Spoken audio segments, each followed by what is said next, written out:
ঘরোয়া বিয়েতে জর্জিনা সাজলেন বিরল হীরার গয়নায়। দাম শুনে চোখ কপালে নেটিজেনদের। নিজের ড্রয়িং রুমে 5 সন্তানকে সঙ্গে নিয়ে বিয়ে জর্জিনা ও রোনালদোর। সবাই ভাবছিলেন বিয়েটা বুঝি একেবারেই সাদামাটা।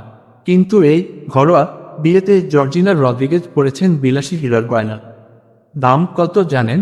চোখ কপালে তোলা মূল্য নিয়ে নোটদুনিয়ায় তোলপাড়।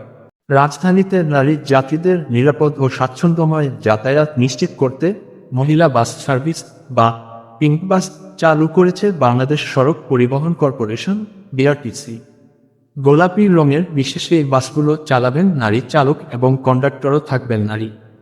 জাহাঙ্গীরনগর বিশ্ববিদ্যালয়ের কেন্দ্রীয় শিক্ষার্থী সংসদের জাকসু নারী এজিএস আয়েশা সিদ্দিকা মেঘলা বিবাহবন্ধনে আবদ্ধ হয়েছেন। গতকাল শুক্রবার এক ঘরোয়া অনুষ্ঠানে তার বিয়ে সম্পন্ন হয়। বিষয়টি গণমাধ্যমে নিশ্চিত করেছেন জাকসুর কার্যকরী নারী সদস্য নাবিলা বিনতে হারুন। নাম বদলাতে যাচ্ছে দেশের অন্যতম mobile operator brand Airtel. Circle নামেই হবে পরবর্তী যাত্রা, এমনটাই জানিয়েছে প্রতিষ্ঠানটির একীভূতকারী আরেক মোবাইল অপারেটর রবি আজিয়াটা। সোমবার 17 আগস্ট ঢাকার প্যান প্যাসিফিক সোনারগাঁও হোটেলে আনুষ্ঠানিকভাবে নতুন ব্র্যান্ড নাম ঘোষণা করা হয়। বাংলাদেশের প্রধানমন্ত্রী তারেক রহমানের সম্ভাব্য ভারত সফরকে দুই দেশের সম্পর্কের জন্য গুরুত্বপূর্ণ সুযোগ হিসেবে দেখছেন সাবেক ভারতীয় কূটনীতিক বিদ্যাভূষণ সোনি। তিনি বলেছেন, তারেক রহমান ভারতে না এলে এই সুযোগ হারিয়ে যেতে পারে এবং দীর্ঘ সময়ের জন্য দুই দেশের মধ্যে যোগাযোগের পথও খোলা নাও থাকতে পারে। তাই তারেক রহমানের সফর নিয়ে তিনি খুবই আশাবাদী বলে জানিয়েছেন। ব্রাহ্মণবাড়িয়ার আখাউড়ায় বিয়ে অনুষ্ঠানের বরের নির্ধারিত ডিশে খদর আস্ত খাসি না থাকাকে কেন্দ্র করে বিয়ে পড়া হয়ে যাওয়ার ঘটনা ঘিরে আলোচনার সৃষ্টি হয়েছে। সোমবার 17 আগস্ট বিকেলে আখাউড়া উপজেলার ধরখার ইউনিয়নের তোলাতলা গ্রামে এ ঘটনা ঘটে। কনেপক্ষের অভিযোগ, খদরে খাসি না পেয়ে বিয়ে না করে ফিরে গেছেন বর্ম জুনায়েদ মিয়া, যিনি জাপান প্রবাসী।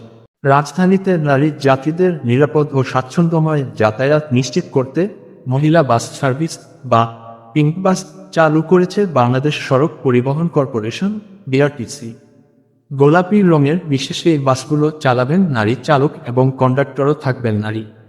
কুমিল্লার চৌদ্দগ্রামের পারিবারিক কলহের জেরে স্ত্রী তানিয়া বেগমকে বৈদ্যুতিক শক দিয়ে হত্যার দায়ে মো.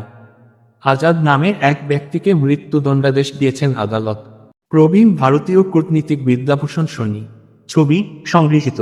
বাংলাদেশের প্রধানমন্ত্রী তারেক রহমানের সম্ভাব্য ভারত সফরকে দুই দেশের সম্পর্কের জন্য গুরুত্বপূর্ণ সুযোগ হিসেবে দেখছেন সাবেক প্রবীণ ভারতীয় কূটনীতিক বিদ্যাভূষণ সোনি।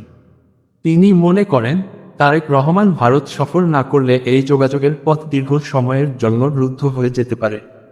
ভারতের উত্তরপ্রদেশের দুধ দেওয়া বন্ধ করে দেওয়া গরুগুলোকে পরিত্যক্ত হওয়ার হাত থেকে রক্ষা করতে নতুন একটি উদ্যোগ নিয়েছে রাজ্য সরকার। এর অংশ হিসেবে নির্দিষ্ট এলাকায় গরুর মালিকদের কাছ থেকে সরকারি ব্যবস্থাপনায় গোমূত্র সংগ্রহ করা হচ্ছে।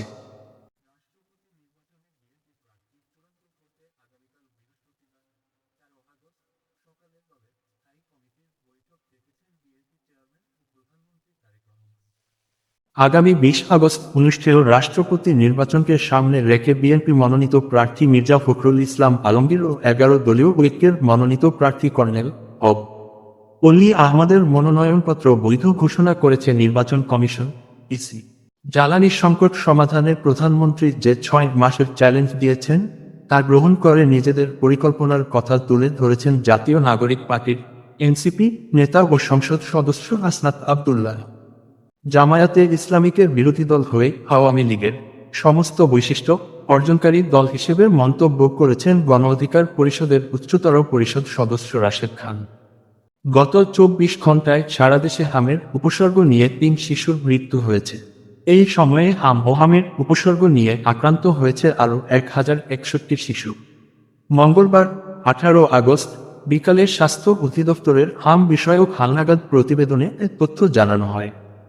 আওয়ামী লীগের সভাপতি ও সাবেক প্রধানমন্ত্রী শেখ হাসিনা আগামী ডিসেম্বরে দেশে ফিরলে তার বিরুদ্ধে থাকা সব মামলা প্রত্যাহার, রাষ্ট্রীয় অতিথি ভবন যমুনায় অবস্থান এবং এসএসএফের নিরাপত্তা দেওয়ার দাবি ভারতের গোয়েন্দা সংস্থা রব এর প্রধান পরাগ জৈনের সাম্প্রতিক ঢাকা সফরের সময় তোলা হয়েছে বলে দাবি ভারতীয় গণমাধ্যমে। প্রধানমন্ত্রী তারেক রহমানের সম্ভাব্য দিল্লি সফরের আগে ভারতকে মানবতাবিরোধী অপরাধে দণ্ডপ্রাপ্ত শেখ হাসিনাকে বাংলাদেশ ফেরত পাঠানো এবং শহীদ শরীফ ওসমান হাদি হত্যাকাণ্ডের অভিযুক্তদের প্রত্যর্পণ সহ 4টি শর্ত দিয়েছে বাংলাদেশ। রবিবার 16 আগস্ট সকালে পররাষ্ট্র মন্ত্রণালয়ে এক ব্রিফিংয়ে এ তথ্য জানান পররাষ্ট্র মন্ত্রণালয়ের মুখপাত্র এ.কে.এম. শহীদুল করিম। হরমুজ প্রণালীকে নতুন মার্কিন ভূখণ্ড হিসেবে দেখিয়ে সামাজিক যোগাযোগ মাধ্যমে মানচিত্র প্রকাশ করেছেন যুক্তরাষ্ট্রের প্রেসিডেন্ট ডোনাল্ড ট্রাম্প। তার এমন পোস্টের কড়া প্রতিক্রিয়া জানিয়েছে ইরান।